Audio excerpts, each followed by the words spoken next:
निकाय चुनाव में हाईकोर्ट के फैसले से बढ़ी सियासत।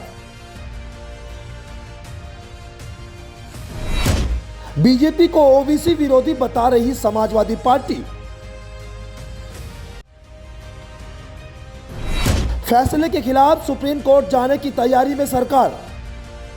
उत्तर प्रदेश में निकाय चुनाव पर हाईकोर्ट के फैसले से राज्य का सियासी तापमान इस कपकपाती ठंड में बढ़ गया है। दरअसल हाईकोर्ट ने राज्य में बिना ओबीसी आरक्षण के निकाय चुनाव कराने का आदेश दे दिया है। यही नहीं, कोर्ट ने कहा है कि सभी ओबीसी सीटों को सामान्य माना जाए। राज्य की सबसे बड़ी अदालत के इस फैसले से यूपी की सत्तारूढ़ भारतीय जनता पार्टी की मुसीबत बढ़ती जा रही है। समाजवादी पार्टी ने भगवा दल पर हमला बोल दिया है।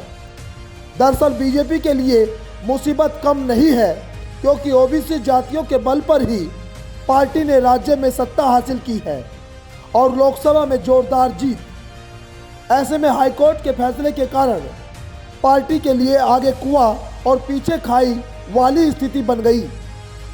ऐसे में बीजेपी इस फैसले के खिलाफ सुप्रीम कोर्ट जा सकती है, लेकिन तब तक उसे विरोधियों के लगातार हमले झेलने होंगे। योगी आदित्यनाथ ने ट्वीट कर कहा कि यदि आवश्यकता हुई तो माननीय उच्च न्यायालय के निर्णय के क्रम में सभी कानूनी पहलुओं पर विचार करके प्रदेश सरकार माननीय सर्वोच्च न्यायालय में अपील भी करेगी। चलिए आपको बताते हैं कैसे बुरी तरह फंसी भाजपा। दरअसल कोर्ट के इस फैसले के बाद विपक्षी दल ने बीजेपी पर हमला कर दिया है। समाजवादी पार्टी के मुखिया अखिलेश यादव ने कहा कि आज आरक्षण विरोधी भाजपा निकाय चुनाव में ओबीसी आरक्षण के विषय पर घड़ियाली सहानुभूति दिखा रही है। आज भाजपा ने पिछड़ों के आरक्षण का हक छीना है, कल भाजपा बाबा साहब द्वारा दिए गए दलितों का आरक्षण भी छीन लेगी। बीजेपी के उप मुख्यमंत्री केशव प्रसाद मौर्य को निशाने पर लेते हुए अखिलेश ने कहा कि मौर्य पिछड़े जरूर है, लेकिन वे पिछड़ों की हितों की रक्षा नहीं कर सकते। उधर रामगोपाल यादव ने भी बीजेपी पर हमला बोल दिया। उन्होंने कहा कि आरक्षण खत्म करने का फैसला दुर्भाग्यपूर्ण है और ओबीसी आरक्षण पर फैसला सरकार की साजिश का नतीजा है।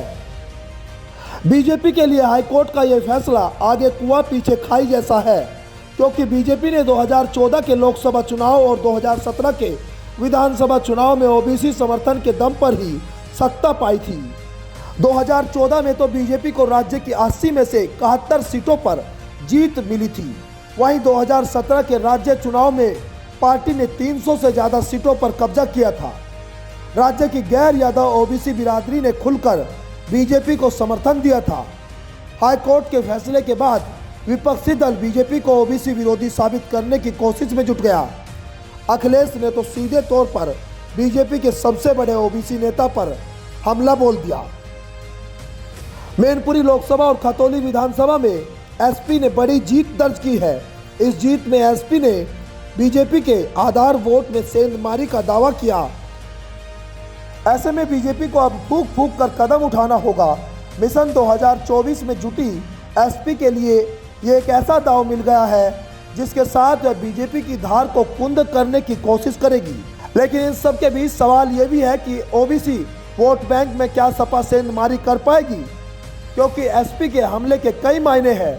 पार्टी गैर यादव ओबीसी वोटरों को अपने साथ जोड़ने की कोशिश में जुटी है। राज्य में करीब 35% ओबीसी आबादी है। इसमें कुर्मी, मौर्य, कश्यप, सैनी, साहू समेत कई ओबीसी जातियां शामिल है।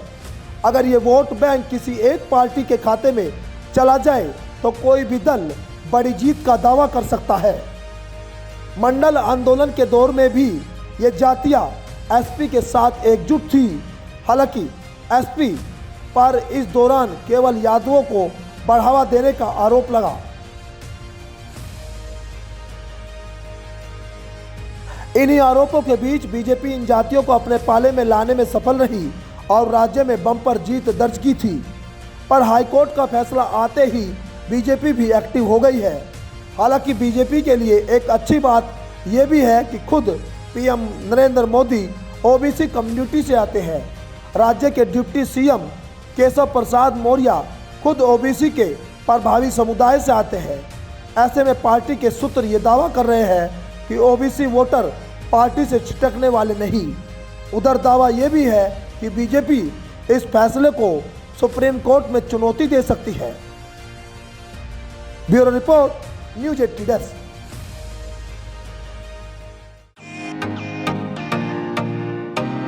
फेसबुक और यूट्यूब के बाद अब आपका पसंदीदा चैनल न्यूज़ 18 डेली हंट पर भी फॉलो करें